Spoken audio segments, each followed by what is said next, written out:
শুভ সকাল বন্ধুরা, আমি চলে এসেছি তোমাদের সাথে আরেকটি ব্লগ নিয়ে। তো আজ ছিল আমার মামা বাড়িতে মনসা পুজো।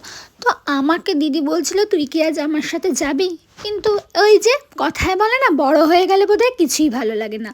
তো আমি দিদিকে বললাম না, তুই চলে যা, যখন নিমন্ত্রণ আছে তুই যা, আমার তো আর ভালো লাগে না এখন মামা বাড়ি যেতে। কারণ আমার মামা বাড়িতে গেলে বিরক্ত লাগে, মামা বাড়িতে কোনো কিছু জায়গা নেই ঘোরার।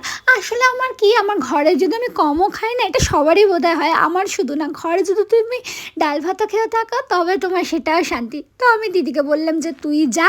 তো আমি দিদিকে বললাম তোর সাথে আমি যেতে পারি মেট্রো স্টেশন অবধি। তো দিদি বলল তাই চ, তুই তো এখন আর মামা বাড়ি যাস না, তুই এখন ভিআইপি হয়ে গেছিস।